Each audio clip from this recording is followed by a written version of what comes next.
आज का ट्वीट आया है कि बहन कुमारी मायावती पंजाब में गठबंधन की सरकार बनाएगी अकाली दल। देखिए हम उत्तर प्रदेश की बात कही थी मैंने उत्तर प्रदेश की बात कही थी। पूरे देश में अलग अलग जहाँ पर, क्योंकि उत्तर प्रदेश में बहुजन समाज पार्टी अपने बल पे एक महाशक्ति है, वो सबको अपनी कड़ी चुनौती दे सकती है और देगी और देने अकाली दल से कर रहे हैं तो क्या दिक्कत है हमें। वहाँ पर महाराष्ट्र में जो भी प्रकाश अंबेडकर जी ने शिवसेना और उसके साथ किया है वो एनसीपी के साथ, तो उसमें बीएसपी को भी जाना चाहिए। कोई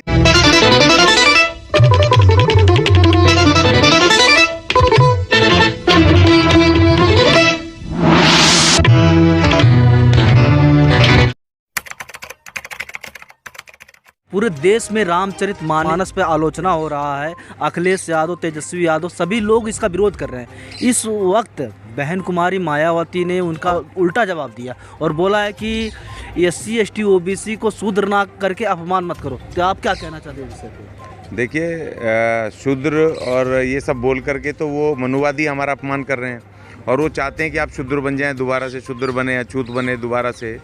तो आप तो उनका काम आसान कर रहे हो। जो बहन जी ने आज ट्वीट किया है और जो उन्होंने साफ स्पष्ट शब्दों में लिखा है कि ये जो रामचरितमानस या मनुस्मृति, ये इस देश के जो SC ST और OBC हैं उनके ये ना तो ग्रंथ हैं, ना ही इनसे हमारा कुछ लेना देना है। बाबा साहेब डॉक्टर भीमराव अंबेडकर ने जो संविधान भारत को 26 जनवरी 1950 को दिया, उसमें स्पेसिफिकली हमें वो वर्ग बना के गए हैं SC ST OBC। और SC ST OBC जब हमें वर्ग बना करके गए हैं तो हमें अपने आप को शूद्र और कोई भी और दूसरा नाम, उनका जो मनुवादियों द्वारा दिया हुआ नाम है, उसको हमें नहीं फॉलो करना है।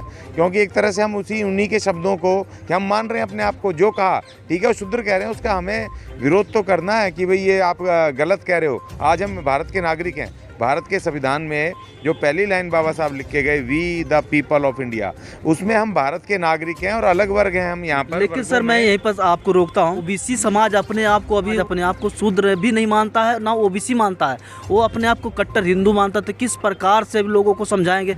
शूद्र कह के अगर नहीं समझाएंगे तो कैसे समझ में आएगा? नहीं तो आप उसको पिछड़ा वर्ग बोल करके समझा सकते हो कि भाई हमें जब संविधान में पिछड़ा वर्ग है आज भी, और हम धर्म के, हिंदू धर्म के आधार पे सताए हुए हैं। देखो रिजर्वेशन किनको था या पिछड़ी जातियां किनको की गई, बाबा साहब ने आर्टिकल 341 में स्पष्ट लिखा है। उन्होंने लिखा है कि जो हिंदू धर्म के विक्टिम है, सताए हुए हैं, जिनको शिक्षा से वंचित रखा, जिनको कि अर्थ से, धन से वंचित रखा, जिनको कि मान सम्मान और सारे जो मानवीय अधिकारों से वंचित रखा, जिनका शोषण हुआ हर तरह का, उनको सताए हुए शोषित पीड़ित लोगों को SC ST OBC उसमें बनाया गया। आर्टिकल 15, आर्टिकल 16 भारत के संविधान स्पेशल उसमें डेफिनेशन दी है, उसको पढ़ना चाहिए। हमारे लोग पढ़ते नहीं ना।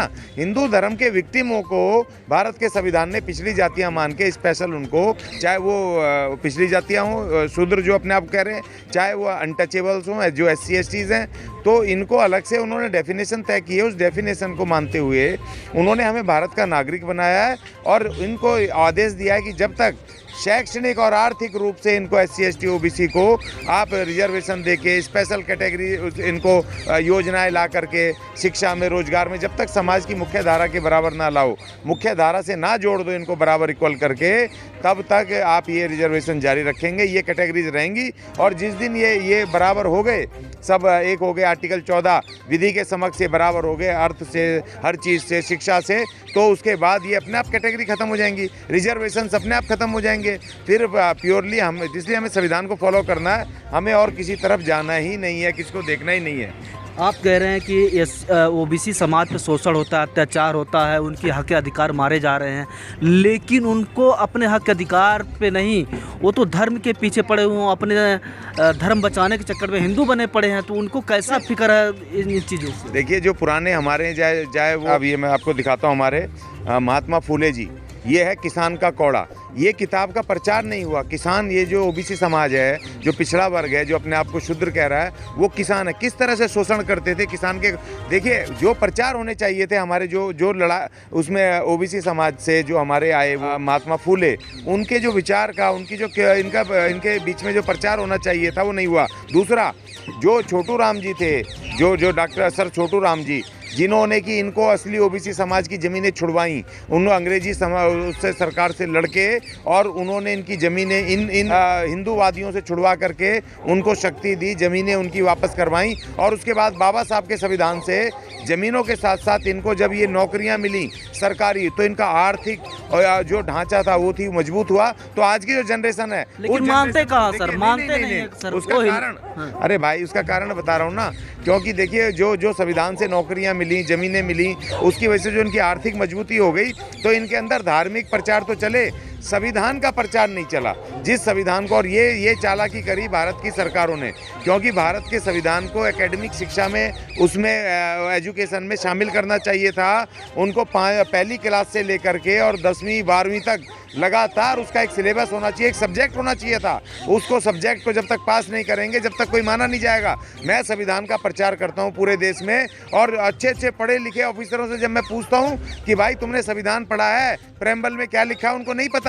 बड़े बड़े अधिकारी, मैं बता दूं आपको, 90% लोगों ने संविधान छू के नहीं देखा, खोल के नहीं देखा, चाहे उसमें पढ़े लिखे लोग हों, चाहे उसमें प्रोफेसर हों, चाहे। लेकिन आपके बच्चे जब ओबीसी समाज के जब बच्चे मंदिरों में जाएंगे, कांवड़ ढोंगे, तो पढ़ने की उनकी क्या जरूरत? वो तो मंदिर नहीं, में जाना है, वो सोचते हैं कि सब कुछ पूजा से मिल जाएगा। देखिए मंदिर पढ़ने क्या जरूरत? मंदिर नहीं पढ़ने की जरूरत है, पर मंदिर में जाना एक अलग हमारा अधिकार है, संविधान में अलग है। सर कर्जा ले लेके मंदिर में जाते हैं, वो अलग चीज है, वो आस्था का विषय, उसको छोड़ दो ना। हमें आस्था नहीं। देखिए आर्टिकल 14 संविधान की बात कर रहे हैं, संविधान में आर्टिकल 25 में लिखा है, देखो किस धर्म को मानना है, किस भगवान को मानना है, कैसी पूजा पत्ती करनी है, और अपने धर्म का कैसे आपको शांतिपूर्वक प्रचार आप मंदिर में जाएंगे, पूजा भी करेंगे, लात भी खाएंगे, ऊपर से कहेंगे कि मुझे अधिकार नहीं मिला है। कैसे बात करें अधिकार?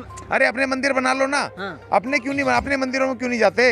अपने भगवानों मंदिर बनाएंगे, अपने देवताओं को मानो, अपने भगवानों को मानो। तुम्हारे दुनिया भर के पिछड़ों के दुनिया भर के देवता हैं, यहाँ तक कि आप उनको वाल्मीकि जी को मानो, संत रविदास जी को मानो, बुद्ध को मानो, दुनिया भर के हमारे भगवान है, लेकिन आप उधर क्यों जा रहे हो? क्यों? क्योंकि उनका प्रचार चल रहा है निरंतरता में, घर घर जा करके अपने प्रचार कर रहे हैं। प्रचार तो भी गणेश जी का खुद ही कर रहे हैं, ना, भगवान का कर रहे हैं, सबका कर रहे हैं, और वो इतने आधुनिक तरीके से कर रहे हैं, उस तरीके से आप भी करो।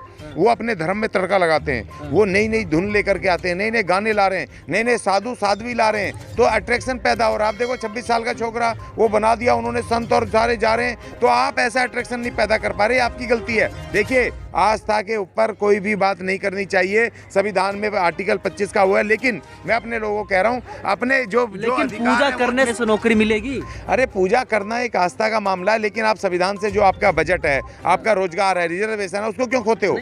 आप पढ़ोगे नहीं और कहोगे कि मुझे आरक्षण नहीं मिला, मुझे अधिकार नहीं मिला, फिर चिल्लाने लगेंगे। देखिए दुनिया के अंदर पूजा होती है, आप क्या सोच रहे हो? जो दुनिया के सबसे जो कम्युनिस्ट कंट्रियां भी थी ना, वहाँ पर भी पूजा की छूट है, पता है आपको? पूजा करते हैं ना, गांजा पीते हैं, शराब पीते हैं, वहाँ पर चोरी भी करते हैं, गुंडागर्दी करते हैं। नहीं वो अलग। देखिए ये आप विषय से भटक रहे हो। जिस विषय पर हम आए थे, पूजा करना, दारू पीना, गांजा पीना, चोरी करना, सबका अपना अपना ऐसा भी होता है। सरकार देखिए कानून देखेगा। अरे वो कानून देखेगा ना, वो किसी का बलात्कार हुआ, कोई कंप्लेंट करेगा, किसी का घर चोरी हुई, पढ़ने लिखने नहीं, वो कानून। अरे पढ़ने लिखने से इनका कोई मतलब नहीं। आपको पता है कि पढ़े लिखे एक से एक बड़े पढ़े लिखे लोग ठग भी पैदा हुए हैं, बेईमानी करते हैं, फिर नौकरी के लिए क्यों चिल्लाते हैं, प्रदर्शन कर रहे हैं? एक अडानी आपको दिख रहा है ना, कितनी भारी बेईमानी करी उसने, वो दिन पे दिन अब पता पढ़ा है तभी ना हुआ है, पढ़ा हुआ और बेईमानी करने के लिए पढ़े हो आप? भ्रष्टाचार पढ़ने उसके लिए करे हो, पढ़ाई करिए आपने। बड़े बड़े आईएएस अधिकारी जो फंसे हैं भ्रष्टाचार में, जो घूस लेते हैं, राशन कार्ड लेने के लिए घूस मांगते हैं, वो पढ़े लिखे जो अफसर बन के बैठ गए, तो उनको इसलिए पढ़े थे कि तुम घूस खाओगे, इसलिए पढ़ोगे कि तुम गरीब जनता को लूटोगे। देखिए पढ़ाई से और अनपढ़ता से ना तो भ्रष्टाचार का कोई लेना देना है, ना किसी झूठ का लेना देना है, ना किसी आचरण का लेना देना। पढ़ा लिखा आदमी बेईमान हो सकता है और एक अनपढ़ आदमी ईमानदार हो सकता है, अपने देश के प्रति बिना पढ़े हुए को कुछ भी नहीं मिलता है, मंदिर मस्जिद में रह जाते हैं और वो चिल्लाते हैं बाद में जो नौकरी नहीं मिली, ऐसे नहीं हुआ, वैसे नहीं हुआ। क्या है? देखिए मंदिर मस्जिद में ना वो पंडित जी भी खूब माल काट रहा है, इसलिए मत बोलो मंदिरों से, धर्म से। ओबीसी समाज कहाँ काट रहा है? आप अपने उससे करो ना, ओबीसी समाज, ओबीसी समाज के किसी एक भी भारत के किसी मंदिर में बता दीजिए कि एक पुरोहित। ओबीसी जाने, ओबीसी का हमने जिम्मेदारी की मान लीजिए, लेकिन हम SC ST की बात कर रहे हैं। SC ST आज की तारीख में मान्यवर काशी राम जी के मिशन से जो लगातार एक मूवमेंट बनी, बहुजन मूवमेंट, और आज जो उससे प्रचार चले, हमारा SC ST के लोग बहुत भारी संख्या में बाबा साहब से जुड़े हैं और उन्होंने संविधान से जुड़े हैं, और उन्होंने इन मंदिर मस्जिदों का बहुत भारी उसमें बहिष्कार किया है। अब इनमें नहीं जाते हैं, मंदिरों में नहीं जाते हैं, बहुत कम है, बहुत कम लोग रह गए हैं। लेकिन हम भी कह रहे हैं कि आप मंदिर में जाओ, आप माल खाने वाली बात, लेकिन अपने संविधान को आप बचाओ, अपने जो उसमें लिखे हुए हमारे अधिकार हैं उनको बचाओ, अपने बजट को बचाओ, अपने संविधान जो आपको आज़ादी देता है, शिक्षा देता है, रोजगार देता है, सम्मान देता है, देखिए, न्याय, स्वतंत्रता, समता, बंधुता जो आपको देता है उसको आपको बचाना होगा, उसके लिए लड़ना होगा। जाओ मंदिरों में, मानो किसी भगवान को, मेरे को थोड़ी कोई फर्क पड़ने वाला है, लेकिन अपने अधिकार को मत छोड़ो। अपने इस महान संविधान को जो आपको सब कुछ देता है, इसको आप बचाओ, ये मेरा कहने का। लेकिन आप पढ़ेंगे नहीं, खेलेंगे नहीं तो अधिकार मिलेगा कहाँ? मंदिर में जा रहे हैं आपके बच्चे। आपको पता, हमारे पढ़े लिखे लोग ऐसे हैं जो अपने समाज को छोड़ के भाग गए, वो कुछ बन गए, मंदिरों में जाके गांजा पी रहे हैं। अरे हमारे पढ़े लिखे लोग, एक हीरोइन गई थी ना अभी मंदिर में, भगा दिया धक्के मार के, वो तो पढ़ी लिखी हीरोइन, बताओ, हमारे समाज की, एससी समाज की, और वो जा रही है मंदिरों में, उसको पीट पाट के भगा दिया। हमने कहा हम नहीं लड़ेंगे इसकी लड़ाई, क्योंकि तू पढ़ लिख करके मंदिर में जा रही है, गलत एग्जाम्पल सेट कर रही है। क्यों गई मंदिर में? किसने कहा तुझे मंदिर में जाने को? क्योंकि अगर हमारा एक हीरोइन अगर जाएगी पढ़ लिख करके मंदिर में, तो हमारा गरीब आदमी, अनपढ़ आदमी, वो कहेगा जब पढ़े लिखे जा रहे हैं तो मैं भी जाऊं। तो इसीलिए हमारे पढ़े लिखे लोग भी मूर्ख हैं, जो अपने संविधान की आवाज़ नहीं उठा रहे, अपने अधिकार की आवाज़ नहीं उठा रहे, और वो भी छुप गए, अपने समाज को छोड़ करके छुप गए और भाग गए, छोड़ करके कहीं कहीं छुपे हुए, और गाली बकते हैं अपने गरीब समाज को। उनकी लड़ाई लड़ने की बजाय, उनके संवैधानिक अधिकारों की लड़ाई लड़ने की बजाय उनको गालियां बकते हैं। तो ऐसे पढ़े लिखे को जरूरत नहीं है, इसलिए हम ठीक हैं, हम कर लेंगे अपने समाज की लड़ाई। आप अभी कह रहे थे कि अभी कुछ दिन पहले कि बहन मायावती कैसी से समझौता नहीं करेंगी और गठबंधन नहीं करेगी, लेकिन आज का ट्वीट आया है कि बहन कुमारी मायावती पंजाब में गठबंधन की सरकार बनाएगी अकाली दल से। देखिए मैं उत्तर प्रदेश की बात कही थी, मैंने उत्तर प्रदेश की बात कही थी। पूरे देश में अलग अलग जहाँ पर, क्योंकि उत्तर प्रदेश में बहुजन समाज पार्टी अपने बल पे एक महाशक्ति है, वो सबको अपनी कड़ी चुनौती दे सकती है और देगी और दे रही है।